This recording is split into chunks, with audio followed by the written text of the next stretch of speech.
Stove on பண்ணி பாத்திரம் வச்சுக்கோங்க. பாத்திரத்தில் ஃபுல்லாக தண்ணி ஊற்றிட்டு அதில் வந்து நம்ம ஒரு 9 முட்டை போட்டுக்கலாம். தேவையான அளவுக்கு நம்ம சால்ட்டும் சேர்த்துக்கலாம் வேகிறதுக்கு. இதை வந்து நம்ம ஒரு 10லேருந்து 15 நிமிஷம் வரைக்கும் நல்லா வேக விட்டுட்டு அதிலிருந்து எல்லாத்தையும் ஆற வச்சுட்டு தோல் எல்லாத்தையும் எடுத்துட்டு நம்ம தனியாக முட்டையை மட்டும் எடுத்து வச்சுக்கலாங்க. அதை ரவுண்டாக இந்த மாதிரி வந்து 3 பீஸா ஒரு முட்டையை கட் பண்ணிக்கோங்க. இப்போ ஸ்டவ் ஆன் பண்ணி ஒரு பேன் வச்சுக்கோங்க. பேனில் 2 ஸ்பூன் அளவுக்கு நம்ம மல்லி சேர்த்துக்கலாம்.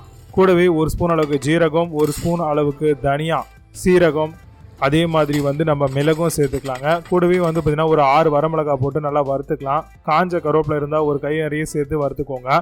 எல்லாம் நல்லா வறுக்கணும், நல்லா மசாலா வாசனை வர வரைக்கும். அதெல்லாம் ஒரு மிக்ஸி ஜாருக்கு மாற்றிட்டு இதில் கொஞ்சமாக சால்ட்டு சேர்த்துட்டு நல்லா பவுடராக அரைச்சி எடுத்துக்கோங்க.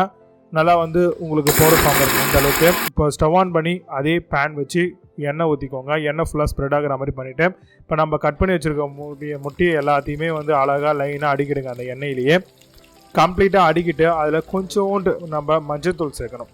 மஞ்சள்தூள் சேர்த்துட்டு நல்லா வந்து பார்த்திங்க அப்படின்னா ஃபுல்லாக ஸ்ப்ரெட் பண்ணி விட்டுருங்க. இப்போ கம்ப்ளீட்டாக மஞ்சள்தூள் எல்லாமே நீங்கள் சேர்த்துட்டீங்க அந்த முட்டையில்.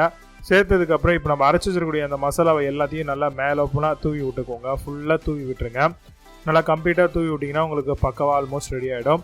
இப்போ இதை வந்து பார்த்திங்க அப்படின்னா நல்லா 2 சைடு வந்து திருப்பி 2 சைடும் மசாலா வந்து நம்ம சேர்க்குறோங்க.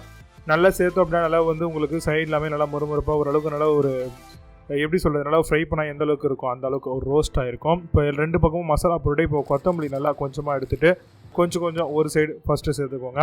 அடுத்த சைடு வந்து பார்த்திங்க அப்படின்னா எக்கு எல்லாத்தையுமே வந்து திருப்பி விட்டுட்டு திரும்ப அந்த பக்கமும் நம்ம வந்து முட்டையில் நம்ம இந்த கொத்தமல்லி எல்லாத்தையுமே வந்து கம்ப்ளீட்டாக சேர்த்துக்கலாங்க. இப்போ 2 சைடும் நம்ம வந்து ஆல்மோஸ்ட் வந்து பார்த்திங்கன்னா முட்டையில் சேர்த்தாச்சு.